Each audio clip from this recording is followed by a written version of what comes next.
ఈనాటి ఉమ్మెర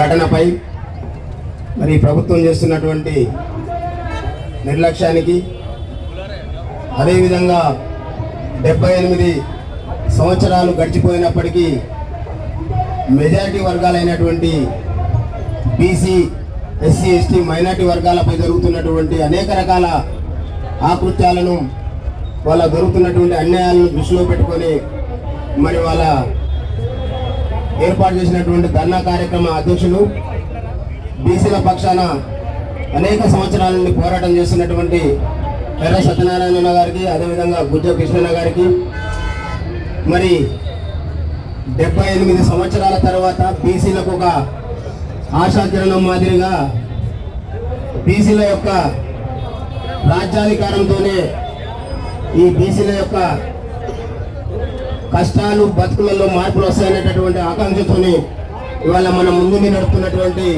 పెద్దలు తెలంగాణ రాజ్యాధికార పార్టీ రాష్ట్ర అధ్యక్షుడు అన్న తీన్మార్ మల్లన్న గారికి, ఈ వేదిక మీద ఉండబడినటువంటి బీసీ మేధావులు, బీసీ కుల సంఘాల నాయకులు, రాజ్యాధికార పార్టీ నాయకులు, అదేవిధంగా ఈ యొక్క ధర్నా కార్యక్రమంలో పాల్గొన్నటువంటి తెలంగాణ రాష్ట్ర వ్యాప్తంగా ఇచ్చేసినటువంటి బీసీ కార్యకర్తలకు, ముఖ్యులందరికీ కూడా పేరు పేరున నమస్కారాలు, ధన్యవాదాలు తెలియజేస్తా ఉన్నాం. రెడ్డోళ్ళు మాట్లాడుతున్నైతే అందరు ఎన్నుకున్నాడు, ముందు సపోర్ట్ కొడతాడు. ఇక నేను మాట్లాడితే బీసీ కాబట్టి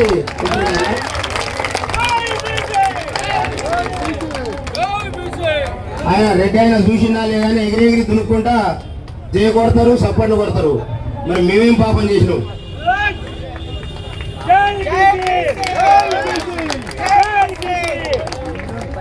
హైదరాబాద్ నడిగడ్డన ఉన్నాం. 90% పైన ఉండబడినటువంటి బీసీలమని చెప్పుకుంటా ఉన్నాం. మరి బీసీలం గర్జిస్తే పక్కనున్నోళ్ళు, ఎన్నుకున్నోళ్ళు 3%, 4% లేనటువంటి పార్టీలతోనే సభలు చేస్తున్నటువంటి వాళ్ళు.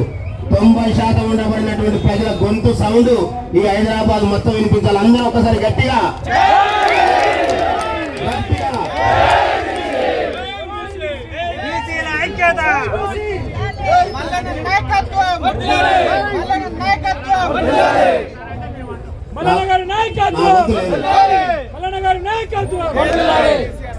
ఎందుకు చెప్తా ఉన్నా అంటే, మనం ఏదో మొక్కుబడిగా 70-80 ఏళ్ల నుండి అనేక కార్యక్రమాలు చేసినాం. ఏమైనా ఈ విద్యా, ఉద్యోగ సమస్యల మీద మాత్రమే జరిగినటువంటి పోరాటాలు. కానీ ఇప్పుడు జరుగుతున్నటువంటి పోరాటం ఈ రాష్ట్రంలో ఉండబడినటువంటి 3-4% లేనటువంటి వర్గాలు పరిపాలిస్తున్నటువంటి పరిపాలన వాళ్ళ కాల్చి గుంజుకోవడం కోసం చేస్తున్నటువంటి పోరాటం. కాబట్టి మరి అందరం కూడా ఈ సభ సాక్షిగా మరి సమాజానికి ఒక మాట ఇవ్వాలి. ఏందంటే ఇవాళ ఇక్కడికి వచ్చినటువంటి ప్రతి ఒక్కరం చేయెత్తి ఈ రోజు తర్వాత ఏ ఎన్నిక వచ్చినా ఈ అగ్రవర్ణ పార్టీలైనటువంటి కాంగ్రెస్, బీజేపీ, బీఆర్ఎస్, కమ్యూనిస్టు పార్టీలకు ఓట్లు వేయము అని ఈ సభ సాక్షిగా మన అమరులకు మాట ఇవ్వాల్సిన చేతులెత్తి అందరినీ కూడా రిక్వెస్ట్ చేస్తా ఉన్నాం.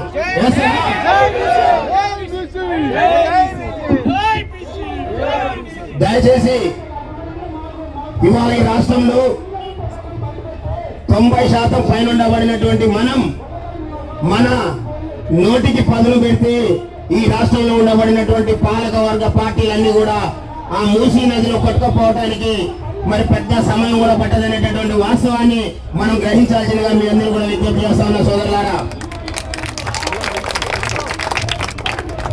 70-80 సంవత్సరాల నుండి మనల్ని బీఫాములకు, అగ్రవర్ణ పార్టీలకు అలవాటు చేసి మన కుటుంబంలో ఉండబడినటువంటి ఓట్లని డాక్టర్ బాబాసాహెబ్ అంబేద్కర్ గారు ఏదైతే ఆదానికి, అంబానికి మన సమానమైనటువంటి ఓటు హక్కును కల్పించిందో, మరి 80 ఏళ్ళు కావస్తున్నప్పటికీ కూడా మన ఓటు విలువ మనం తెలుసుకోకుండా ఇవాళ ఎవరో ఒకరు ఆ పార్టీ నాయకుడు, ఈ పార్టీ నాయకుడు మన దగ్గరకు వచ్చి మీ ఓట్లు గంపగుత్తగా మన రేటు మాట్లాడుకొని వేసుకపోతా ఉంటే మరి చూస్తూ వాళ్లకు ఓట్లేసిన తర్వాత వాళ్ళ గడపల ముందు వాళ్ళ గేట్ల ముందు పడిగాపులు కాసుకుంటా, అయ్యా కుమ్మరగడ్డల్లో 2 నెలల పాప చనిపోయింది, మా కుటుంబానికి న్యాయం చేయండి, ఎల్లమ్మగూడెంలో మా బిడ్డకు మూత్రం దాపించారు, వాళ్ళ మీద కేసులు చేయండి, లేదంటే ఇంకో చోట ఇంకో అన్యాయం జరిగిందని మరి మనం వాళ్ళని ప్రాధాన్యపడాల్సినటువంటి పరిస్థితిలోకి ఎందుకు పోతున్నాం అనేటటువంటి వాస్తవాన్ని మనల్ని మనం ప్రశ్నించుకోవాల్సిందిగా ఈ వేదిక ద్వారా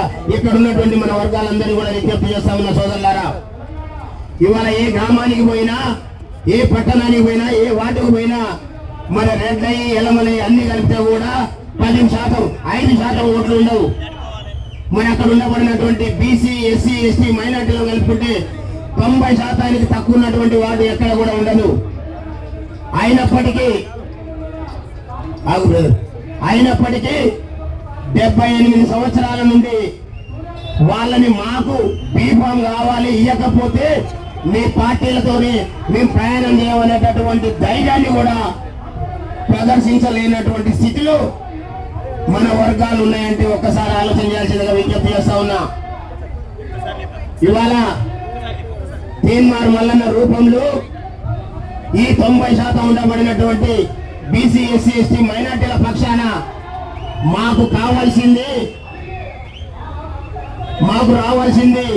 మా వాటా మాకు దక్కకపోతే మీ పార్టీలని బొంద పెడతాం, పండబెట్టి తుప్తం అన్నటువంటి ఒక మనగాడి నాయకత్వం ఇవాళ ఈ రాష్ట్రంలో బీసీలకు రాజ్యాధికారం అనేటటువంటి స్లోగన్ నడుస్తా ఉందనేటటువంటి వాస్తవాన్ని కూడా మీ అందరూ కూడా గుర్తు చేస్తా ఉన్నాను.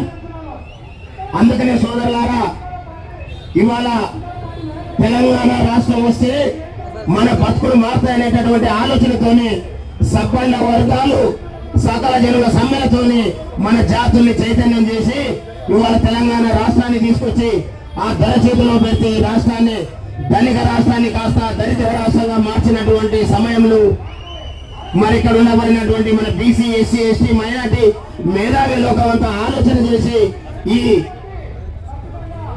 నిరంకుశమైనటువంటి అహంకారపూరితమైనటువంటి ధోరణి ఈ రాజ్యం నుండి దింపకపోతే మన బతుకులు మారవు, మరి మనం అందరం కూడా అధోగతి పాలవుతాం అనేటటువంటి ఆలోచన చేసి ప్రత్యామ్నాయ పార్టీ అయినటువంటి కాంగ్రెస్ పార్టీని ఇవాళ కామారెడ్డి డిక్లరేషన్ పేరు మీద మనకిచ్చినటువంటి అనేక రకాల హామీలను నమ్మి వాళ్ళ యొక్క మాటలు విని ఇవాళ కాంగ్రెస్ పార్టీని అధికారంలో తీసుకొచ్చినటువంటి చరిత్ర ఇక్కడ ఉండబడినటువంటి బీసీ, ఎస్సీ, ఎస్టీ, మైనార్టీలు అనేటటువంటి వాస్తవాన్ని కూడా మరొకసారి మీ అందరూ కూడా గుర్తు చేస్తా ఉన్నాం సోదరులారా.